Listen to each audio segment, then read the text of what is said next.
Welcome back for another deep dive with us. You know Bitly, right? Oh, yeah, sure. The site that makes those short links you can, share around. Uh-huh. Well, we're diving into how they keep their users safe from all those nasty links out there. Hmm. Interesting. Yeah.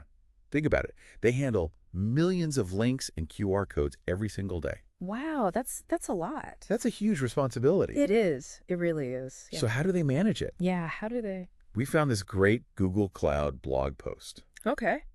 And it turns out Bitly has a really impressive three-pronged approach to this. Okay.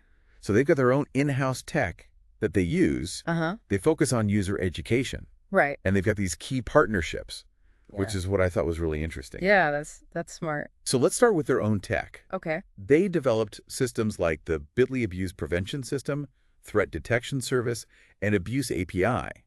So you can think of these systems like constantly scanning for anything suspicious. Oh, okay. So like digital detectives. Yeah, like always on the lookout for those bad links. That's a good way to put it. Okay, so they're being proactive.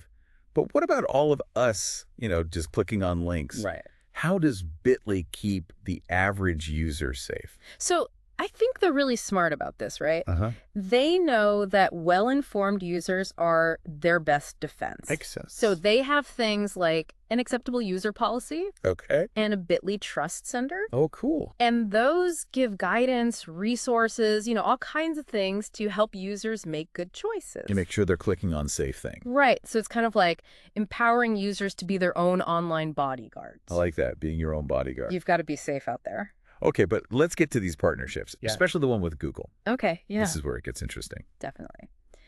So they've teamed up with Google Web Risk, Okay. which is super powerful, right? It's like this constantly updated database full of information on unsafe web resources. So like a huge list of bad links. Yeah, it's like a giant, always up-to-date naughty list. Naughty list, I like that. Yeah, I read that includes over 1 million unsafe URLs. that's right. And that number is always growing, because Google is analyzing like billions of URLs every day. Wow, that's amazing. It is. So by working with WebRisk, Bitly can check each link and every QR code created on its platform in real time Right. against this massive database. It's like an instant security check right at the door. Oh, I see. So it keeps the bad links from ever reaching you. Exactly. Okay, that's reassuring. But it can't just be like good link, bad link, right? Yeah, it's more than that. Like, how do they stop safe links from getting flagged? So that's the cool thing about Google Web Risk. Yep. It's not just about, bad link. Yeah. It gives you detailed information about the types of threats. Oh, so it's not just like a red light, green light. Well, no. It tells you what kind of danger you might be facing. Exactly. Is it phishing? Is it malware? What is it? And that lets Bitly understand the threat landscape, and how it's changing and adapt. So they're not just reacting, they're like staying ahead of it. Exactly. They're anticipating what's next. That's incredible. So it's like a security system that can like learn and adapt and stay ahead of the bad guys. Yes, exactly. And a big part of that is something called confidence scoring. Okay, now I'm intrigued. What is confidence scoring? Okay. So think of it as a trustworthiness rating for websites. Okay. So Google analyzes a ton of factors. Like what? So like the website's history, Okay. the content it hosts, how other websites link to it. To see if they're, good sites or bad sites. Right. And they use all of that to figure out how risky that site is. Okay. And based on all of that, it gets a score. Okay. Higher score, more likely to be dangerous. So it's not just a gut feeling. It's based on all this data and analysis. Exactly. And that lets Bitly set thresholds for action, Okay. So they might decide, okay, we're only going to block URLs with a really high confidence score. Makes sense. So they don't accidentally block a safe link. So how has that worked out for them? Have they had a lot of those accidental blocks? Well, Bitly's director of trust and safety, Ben Kleiman, has said that their false positive rate is really, really low. Oh, wow. Which is impressive, Especially with how many links they deal with. Exactly. Yeah. That makes sense, though, because Google has so much data, right? It's true. They're the experts. Yeah. When it comes to understanding all the ins and outs of the internet. Yeah, all the little nooks and crannies. They're the ones who know. They are. They really do. Yeah. And that massive data pool, it's like one of their biggest advantages. Yeah. The more data you have, the better you can understand, how online threats work. Right. The patterns. Yeah, the patterns, the behavior. And that helps you, build better defenses. Makes sense. It's like they're playing chess, Yeah. always thinking a few moves ahead. That's a good way to think about it. Yeah. But it's not all about the tech, right? No, of course not. There's the human side of this too. Right. So how does all this impact the average Bitly user? Well, I think for most people, it just means peace of mind. Hmm. When you use Bitly, you don't want to be worried about clicking on some link that's going to, download malware or steal your info. Right. It's that feeling of like, is this link safe? Yeah. That can really ruin browsing. It takes all the fun out of it. Exactly. Yeah. You just want to click and know you're not going to end up in some, digital danger zone. Right. And I think that's what Bitly is doing. Yeah. By taking these steps, being proactive, they're giving users that freedom. Good. They're basically saying like, hey, we took care of security, so you can just relax and, enjoy the content, make those connections. So it's like a safety net.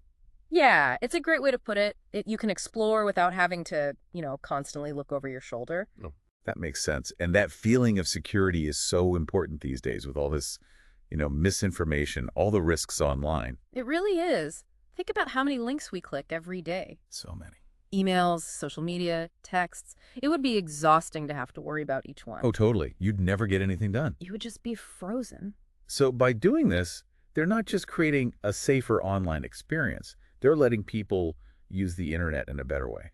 In a more positive way, yes. But we have to remember, things are always changing online. Oh, that's true. New threats are always popping up. So how does Bitly keep up? How do they stay ahead of the curve? Well, it seems like they're really committed to always improving, which is crucial in this field. Like Right. they're planning on using even more Google tools. Oh, what? Can you give us an example? Yeah, so think about Recap TCHA, those I'm not a robot checkboxes, Oh, yeah, I see those everywhere. all the time. But how does that keep links safe? So it's not just about stopping bots. Hmm. They're also gathering data about how people use the web, Uh-huh. which is super helpful for, stopping bad stuff. So it's like a security guard that's also like a secret agent. Yeah, gathering intel to protect us. Wow, that's cool. Yeah, it's Okay. pretty neat. So by using Recap TCHA, Bitly can get even more insight into these potential threats, and then they can stop them before they cause any harm. Okay, so we've talked a lot about what Bitly is doing. We have. But if we kind of zoom out a little, what does this tell us about online safety in general? Like, if a simple link can be dangerous, what does that mean for us, just using the internet every day? It's a really good question. I think the truth is online we're all vulnerable. Yeah. We're constantly exposed to these risks, and it's not always clear what's safe and what's not. So what can we do? Yeah. How can we protect ourselves? Well, first of all, we have to be aware of the risks. You can't protect yourself from something you don't understand. Knowledge is power, right? Exactly. Yeah. So we need to learn about the different kinds of threats out there. Phishing, malware, social engineering, all those nasty tricks. Yeah, they can be overwhelming. Like, where do you even start? Well, start with the basics. Learn how to spot a suspicious link. Okay. So look at the sender's email address. Look for misspellings. Hover over links to see the URL before you click. Okay, that's good advice. And remember, if something seems too good to be true, it probably is. That's a good rule for life in general. It really is. Yeah, it's a really important conversation to have. I mean, we've seen how Bitly is dealing with it, but this is something we all have to work on together, Yeah. Companies, governments, individuals, we all have a role to play. It's like we're all building this digital community together, right? And we're all responsible for making sure it's a safe place. Exactly. Companies like Bitly can put all these security measures in place and educate people, but they can't control everything, right? People have to know what to look for and take steps to be safe. And governments can help too. Yeah, making laws and teaching people about cybersecurity. Right. Sounds complicated. It is. But I think the good news is people are becoming more aware of the risks. And that's a really positive thing. The more we talk about online safety, the more we can help each other, make good choices and be confident when we're online. I like that. Helping each other. It's not about being scared.